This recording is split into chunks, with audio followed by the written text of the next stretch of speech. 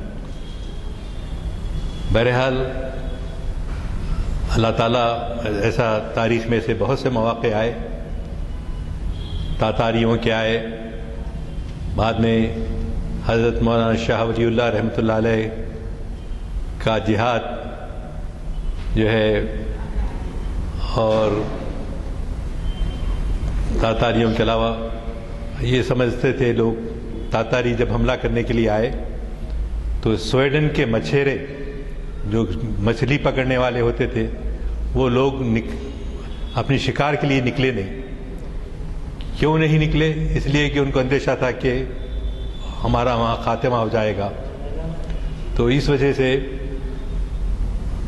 Sweden کے مچھیرے تک وہاں تک جانا چھوڑ دیے تھے، اور لوگ یہ سمجھے کہ 1000 سال ہو گئے، اب اسلام کے دن پورے ہو گئے، اب اسلام جو ہے دوبارہ سرخرو نہیں ہوگا، سرخرو نہیں ہوگا، یہ ذہنوں میں تک آ گیا تھا.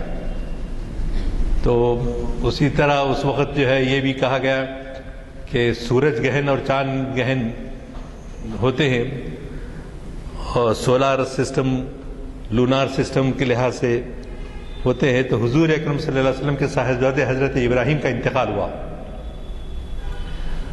انتقال ہونے پر لوگ ایسا شک و شبہ میں، ہمارے پاس بھی بہت، ہمارے برادران میں تو بہت جلدی مبتلا ہو جاتے شک و شبہ میں.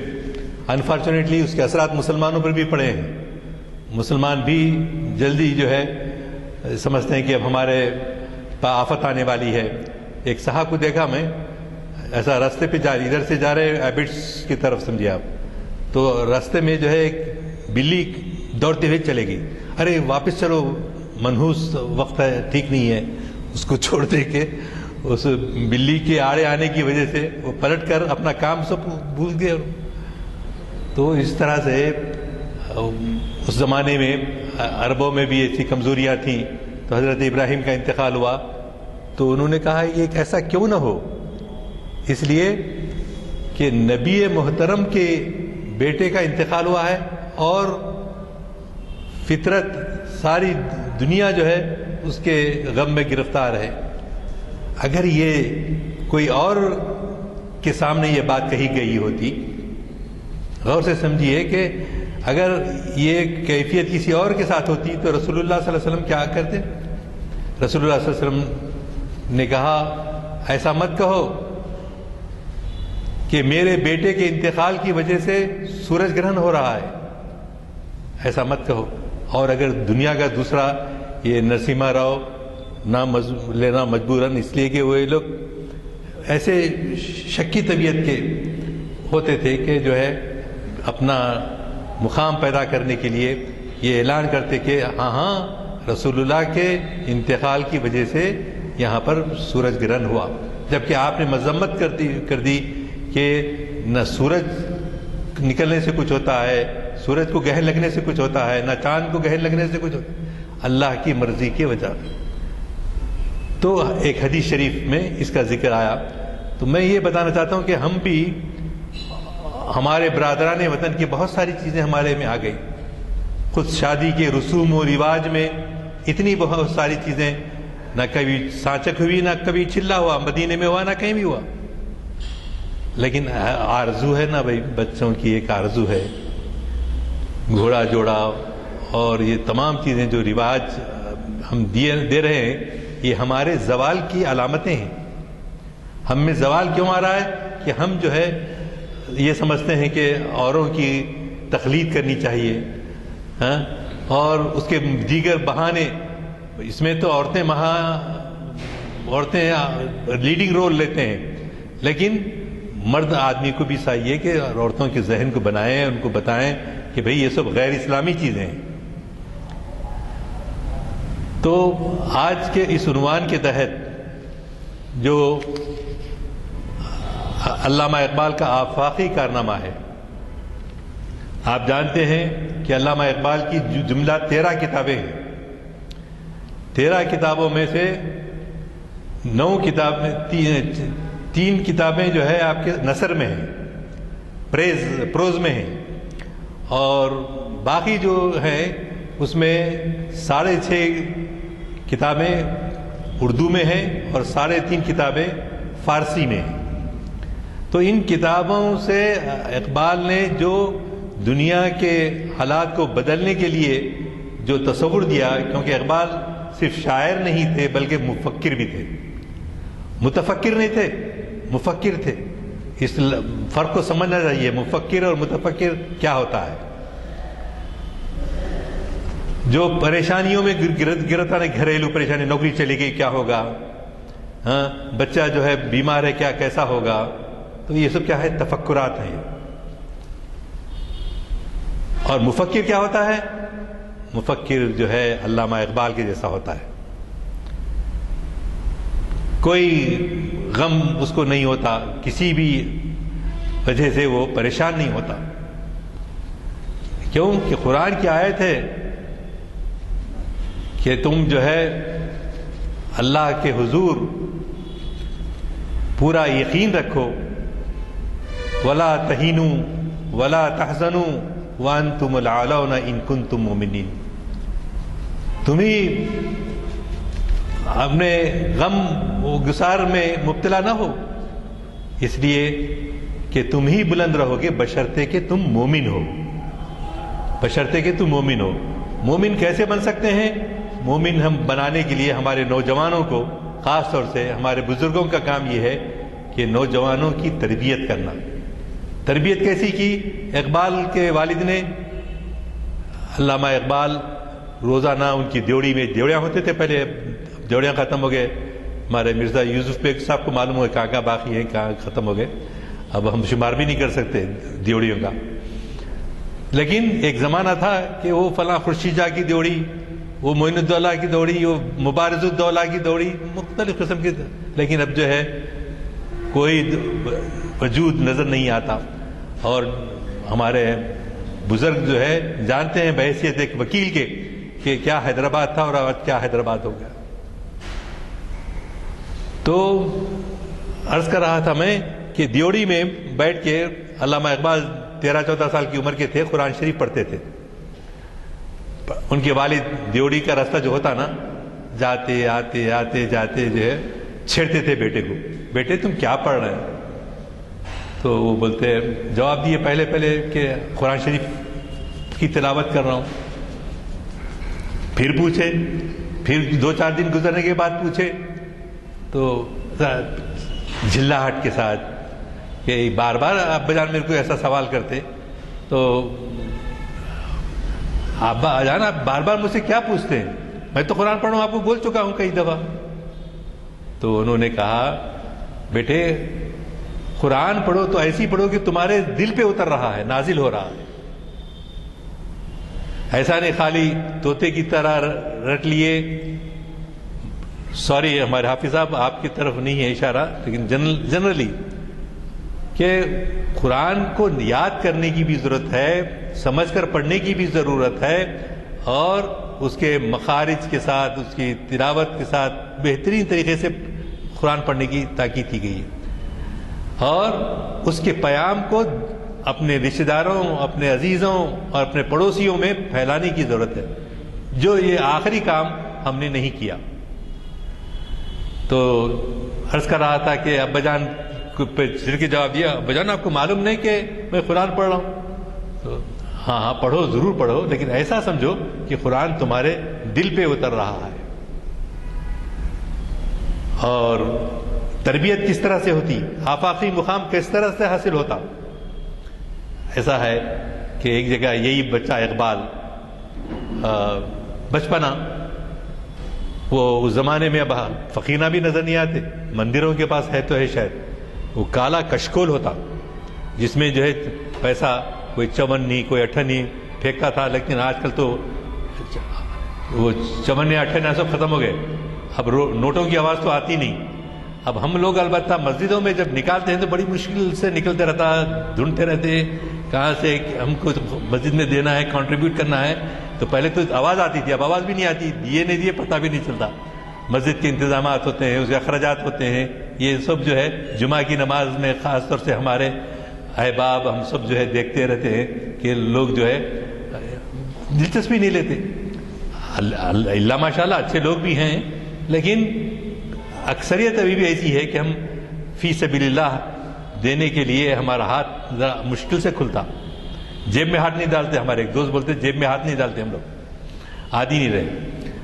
تو ہو رہا تھا کہ کشکول لے کے ایک فقیر گھر کے باہر آیا، اور اس زمانے میں جو بھی رواج تھا، پیسے دو اماں، کچھ تو بھی بولتا ہوگا۔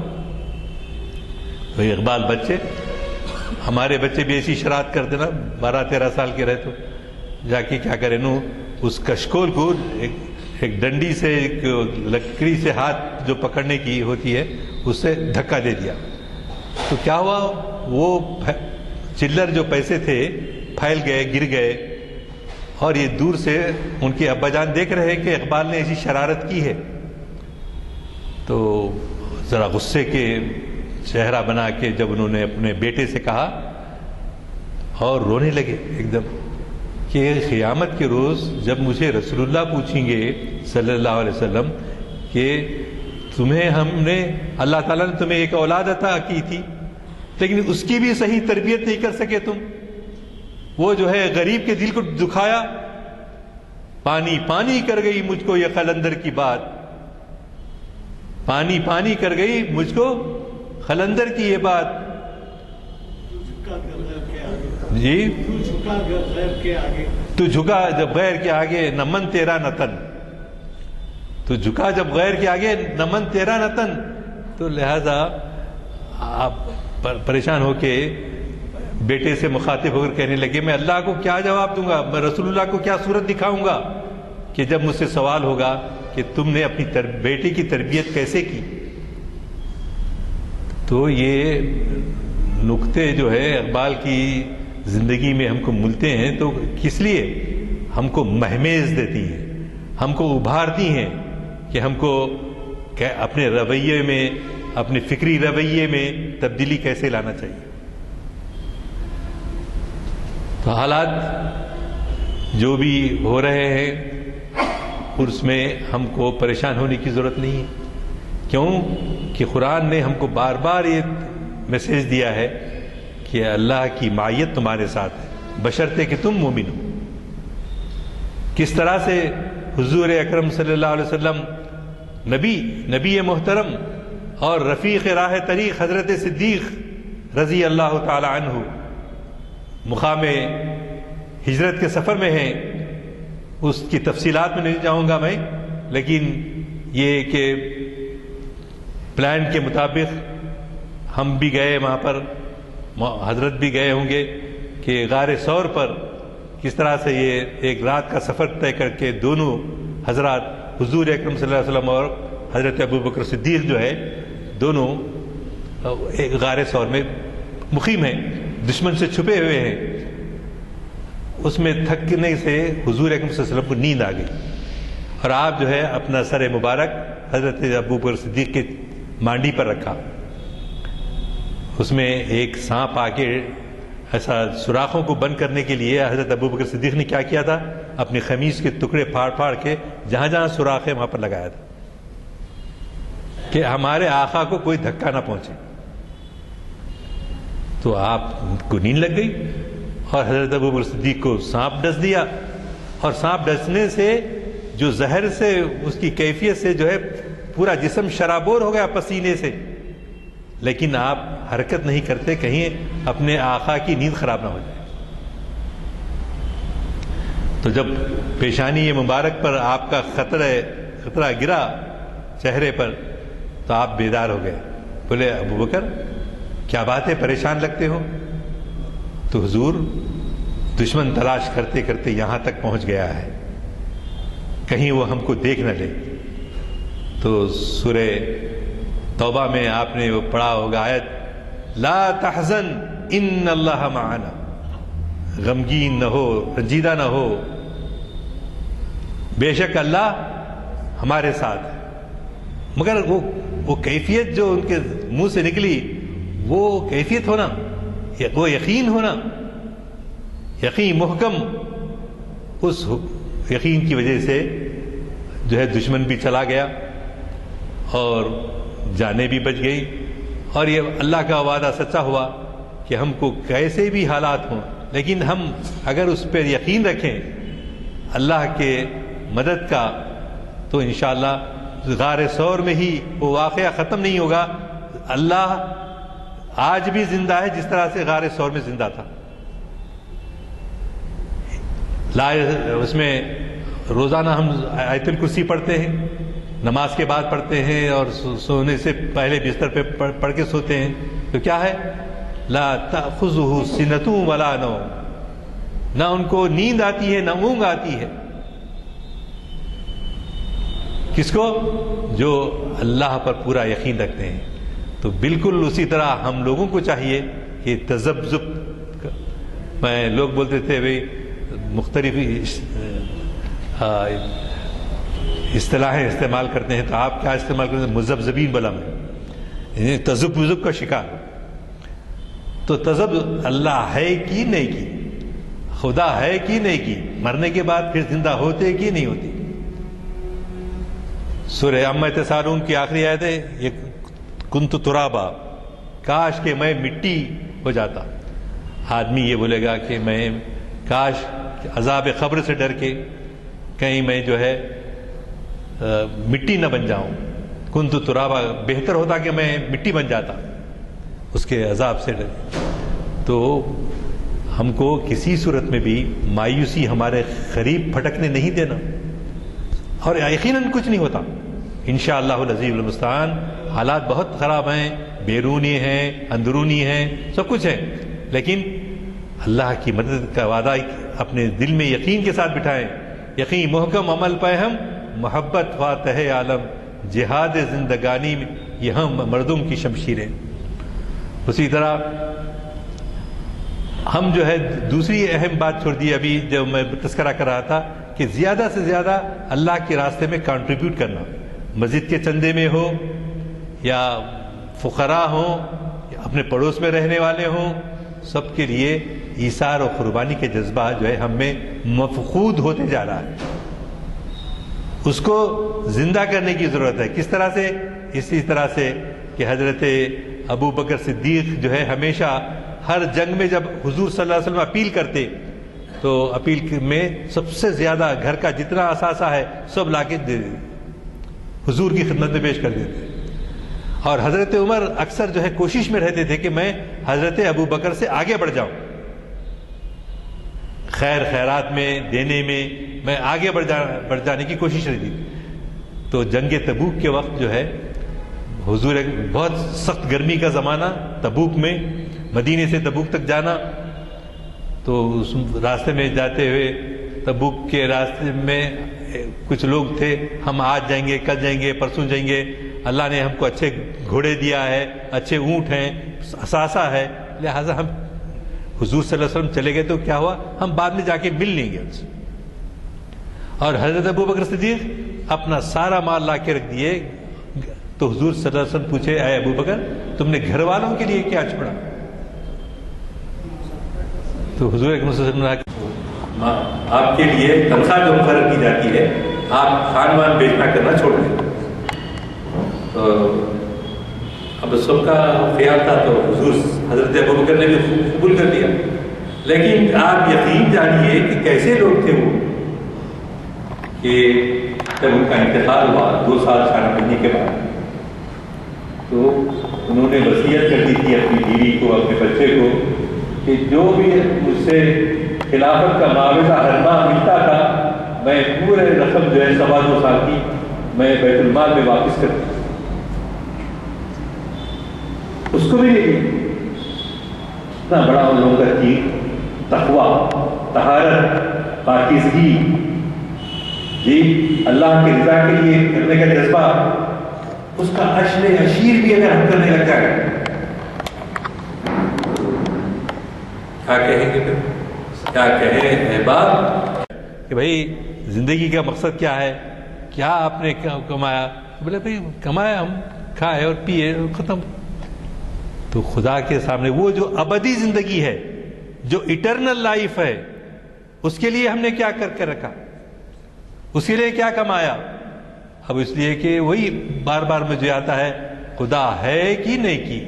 اگر خدا کے وجود کا خدا کے سامنے جوابدہی کا تصور زندہ رہے تو ولا تأخذہ سنۃ ولا نوم والی بات کیفیت پیدا ہوگی اور اس کیفیت سے مسلمانوں میں انشاءاللہ تعالی یہ دنیا بھی کامیابی اس لیے کہ ہم حجر اسود سے لے کر حجر اسود سے نہیں آپ کے ہم جو وہ باندھتے ہیں طواف کرنے کے لیے نیت مانتے ہیں تو وہاں سے نکل کے آ کے کیا دعا مانگتے ہیں وہی دعا ہم اکثر نمازوں میں مانگتے ہیں کہ ربنا آتنا فی الدنیا حسنہ وفی الآخرۃ حسنہ وقنا عذاب النار. تو یہ دعا ہم کو اسلام ایک اور غلط فہمی ہو سکتی ہے اس پہ غور کیجئے خصوصاً نوجوانوں کو کہ اسلام جو ہے حضرت ابوبکر صدیق کا میں واقعہ سنا دیا اور دوسرے واقعہ سنا دیے تو آپ یہ بولیں گے کہ اسلام ہم لوگوں کو بھوکے رہنے کی تعلیم دیتا ہے فخر و فاقے کی زندگی گزارنے کی تعلیم دیتا ہے. ایسا نہیں ہے. اسلام میانہ روی کی بات کرتا ہے اعتدال کی بات کرتا ہے. ہم جمعہ کے خطبے میں دوسرے خطبے میں بہت جلدی اٹھ جاتے آیت پوری سنتے بھی نہیں مولانا صاحب کیا ہے ان اللہ یامر بالعدل والاحسان وایتاء ذی القربى وینہی عن المنکر یہ آخری آیت رہتی پڑھتے اس کو سنتے بھی نہیں سمجھتے بھی نہیں گھروں کو بھی چلے جاتے پھر آئندہ جمعے کو دیکھیں گے. تو اس میں یہ ہے کہ آپ کی اسلام بھوکے رہنے کی تعلیم نہیں دیتا اور ہمیشہ اسرت کی زندگی گزارنے کی تعلیم نہیں دیتا بلکہ دیتا یہ ہے کہ اعتدال ہو اپنی زندگی کے اندر. کمائیں ضرور کمائیں لیکن صرف کمانے کے پیچھے نہ پڑے جیسا ہم میں سے اکثر ہوتا ہے صرف کمانے کے پیچھے پڑے ہوئے. اگر 1 کروڑ روپیہ ہوگا تو اب 2 کروڑ 2 کروڑ ہوگا تو 4 کروڑ معلوم ہے آپ کو وہ زمین کتنے کی ہے. یہ ایسے ایسے باتیں ہوتی ہیں. اور بعض جگہ فقیر ہیں تو کیسے ہیں فقیر ہیں تو ایسے ہیں کہ لوگوں کے سامنے ہاتھ پھیلانا لوگوں کے سامنے مانگنا. تو ایک ایکسٹریم دوسرا ایکسٹریم نہیں ہونا چاہیے. نہ بالکل فقر و فاقہ کی زندگی ہو نہ عیش و عشرت کی زندگی ہو بلکہ اس میں اعتدال رہے. اسی سے اللہ راضی ہوتا ہے کیونکہ اللہ کے رسول صلی اللہ علیہ وسلم جو ہے جب نفل روزے بھی رکھتے تھے آپ تو صحابہ نے سوچا کہ بھئی اللہ کے رسول رکھتے ہیں تو ہم بھی رکھیں گے. مگر اللہ کے رسول صلی اللہ علیہ وسلم کو اللہ کھلاتا تھا تو آپ نے جو ہے کبھی بغیر سحر کیے کہ بغیر افطار کیے کہ پھر روزہ رہتے اور روزہ رہ کر لوگوں کی جو سوال کرتے ہوئے گھر پہ آتے ان کی عیادت بھی کرتے. جب اللہ کے رسول کو معلوم ہوا کہ صحابہ بھی آپ کی متابعت میں آپ کی ابتدا کرنے میں یہ ہے کہ وہ لوگ بھی بغیر سحر کے بغیر افطار کرے کے روزہ رہتے ہیں تو اللہ کے رسول نے منع فرمایا اللہ مجھے کھلاتا ہے آپ لوگ ویسے نہ کریں. آپ لوگ فخر و فاقے کی زندگی نہ گزاریں. ہمارے آقا کو ہمارا اتنا خیال تھا، اتنا خیال تھا. تو اب ہم کو کیا کرنا ہے؟ ہم کو بھی یہی ہے کہ تعلیمات میں اعتدال پیدا ہو. اور سورہ کہف کی آیت لعلک باقی نفسک علی آثارہم ان لم یؤمنوا بہذا الحدیث اسفا، تو آپ کے رسول، آپ کے آقا، دنیا میں سب سے زیادہ محبت اگر ہم کو کس کو ہونا ہے؟ اللہ کے رسول سے ہونا ہے. سب سے زیادہ اپنے ماں باپ قربان ان کے اوپر سے، اپنے بچے قربان ان کے اوپر سے. ہماری وسیع بے مثال محبت اللہ کے رسول صلی اللہ علیہ وسلم سے ہونی چاہیے، کیونکہ انہوں نے ہم کو انسان بنانے کے لیے اتنے کارنامے انجام دیے جو تاریخ میں موجود ہے. اوروں تک ہم نہیں پہنچائے، لیکن پہنچا کے بتائیں کہ بھئی آخر پروفٹ محمد صلی اللہ علیہ وسلم کی زندگی کیسی تھی. تو لوگ سمجھتے ہیں کہ بھئی گفتگو سن لیں اور سن کے ہم چلے جائیں، ویسا نہیں ہے، بلکہ عمل کرنے کی کوشش کریں. عمل سے زندگی بنتی ہے، جنت بھی جہنم بھی. یہ خاکی اپنی فطرت میں نہ نوری ہے نہ ناری. یہ اللہ تعالیٰ اور آپ کی عمر میں برکت دے کہ اتنی محنت سے بلا ناغہ آپ جو ہے یہ محفلیں یہاں منعقد کرتے ہیں. اس میں علامہ اقبال کے لیے کے نام سے بھی، اور تاریخ اسلام کے اعتبار سے بھی، اور شریعت کے بارے میں بھی یہ اجلاس آپ اس میں شریک ہوتے رہتے ہیں. اور میں دیکھ رہا ہوں کہ الحمدللہ کچھ نوجوان بھی آنے لگ گئے ہیں. نوجوانوں کو میسیج جانا ہے. بزرگوں کا مطالعہ بھی ہے اور یادداشت بھی ہے اور عمل بھی کرتے ہیں. تو ہمارا یہ کام ہے کہ ہمارے بزرگ ہم کو صحیح رہنمائی کے لیے اپنا حق ادا کریں، تاکہ ہم کل کے روز جب رسول اللہ کے سامنے کھڑے ہوں گے تو ہم کو افسوس نہ ہونا پڑے کہ ہم نے اپنے آقا کے دل کو دکھایا. وآخر دعوانا ان الحمد للہ رب العالمین.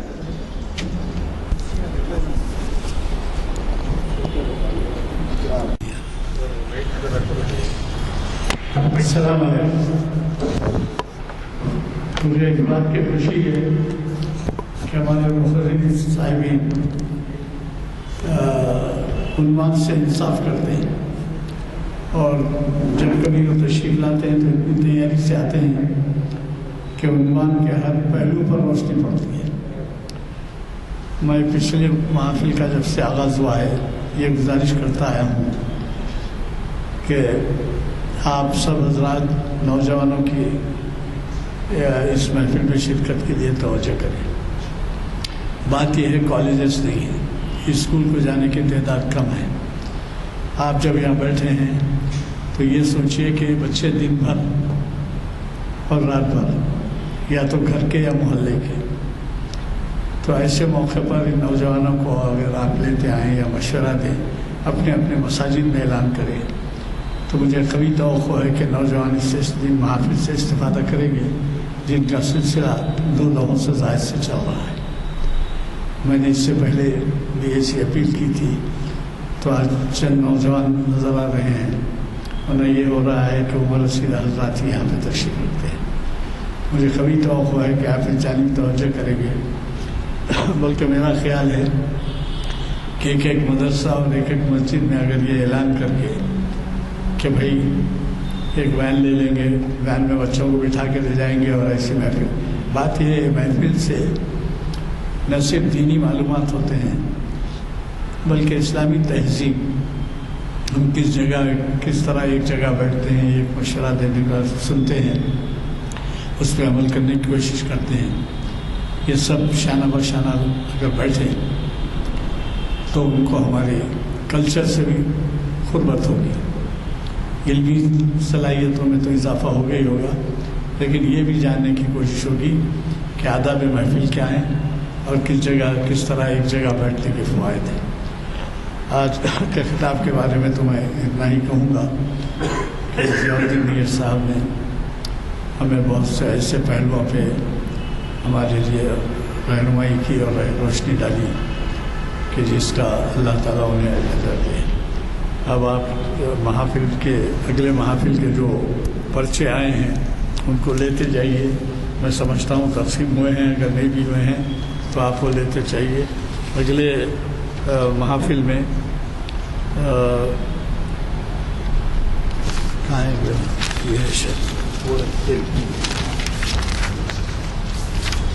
یہ اگلے محفل کے بارے میں آئے ہیں، لیتے جائیے.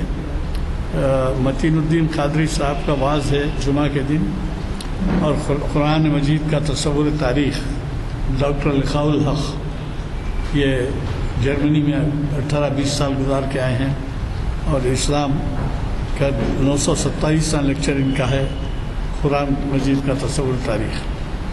اور اس طریقے سے عظمت صحابہ اور اہل بیت رضی اللہ تعالیٰ عنہ. مفتی محمد عرفان قاسمی صاحب شریعت انفارمیشن سروس کے 834ویں لیکچر 24ویں لیکچر کا لیکچر دیں گے. اور اسی طرح سے اقبال کی مغرب پسندی و دوری پروفیسر مجید بیدار یہ محفل اقبال شناسی کی اگلی محفل کو مخاطب کریں گے. مجھے قوی توقع ہے کہ ان محافل میں آپ شرکت فرمائیں گے، چونکہ پاس کر دیے تعزیت کا، پاس کر دیے تعزیت نامہ. ہاں ہاں صحیح وہی ابھی تعزیت تقسیم کے بعد ہوتی آپ کو. ایک افسوسناک اطلاع یہ ہے کہ شہر کی ایک بہت معروف ہستی بیگ احساس، یہ عثمانیہ یونیورسٹی کے پروفیسر رہے ہیں، نظام آباد سے ان کا تعلق تھا. اردو کی بڑی خدمت کی ہے انہوں نے، اور یہ بین الاقوامی طور پر اس لیے شہرت رکھتے ہیں کہ ان کے شاگرد ساری دنیا میں پھیلے ہوئے ہیں. آج 11 بجے وہ رحلت کر گئے، اور ان کی تدفین شاید مغرب کے بعد ہے. ان کے لیے دعاؤں کا طالب دعا فرمائیں.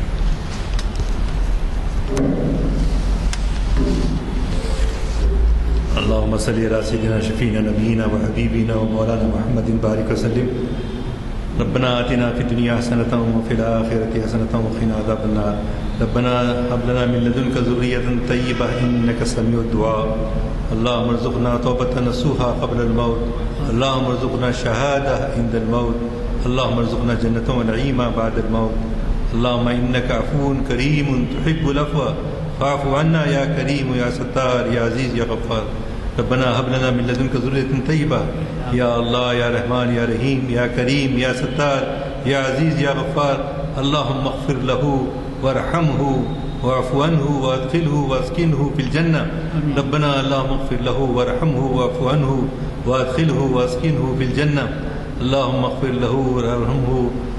اے اللہ ان کے مرحوم کے گناہوں کو معاف فرما اور ان کے حسنات کو قبول فرما، اور تو غفور الرحیم ہے، ان کے مراتب کو بلند فرما. اور انہوں نے جو اپنی انسانیت کی جو خدمت کی ہے اور ادب کی جو خدمت کی ہے اس کو قبول فرما. اور جو دن بدن اردو دنیا اور ہمارا شہر ہی نہیں ساری دنیا میں لوگ اللہ کے پیارے ہو رہے ہیں، اے اللہ ان کا نعیم البدل عطا فرما. اے اللہ ان کا نعیم البدل عطا فرما. ہم نوجوانوں میں پڑھنے کا ذوق، علم نافع، قلب خاشع، نفس خانی کی دولت سے مالا مال فرما. ان تمام دعاؤں کو آپ قبول فرمائیے. اے اللہ آج اس محفل کے آرگنائزر کو اور شرکاء کو، ان کے خاندان میں جو بیمار ہیں ان کی بیماریوں کو شفا عطا فرما. رب اغفر وارحم وانت خیر الراحمین. لا سهل الا ما جعلته سهلا وانت تجعل الحزن سهلا اذا شئت. لا اله الا هو الحلیم الکریم. سبحان اللہ رب العرش العظیم. وآخر دعوانا ان الحمد للہ رب العالمین.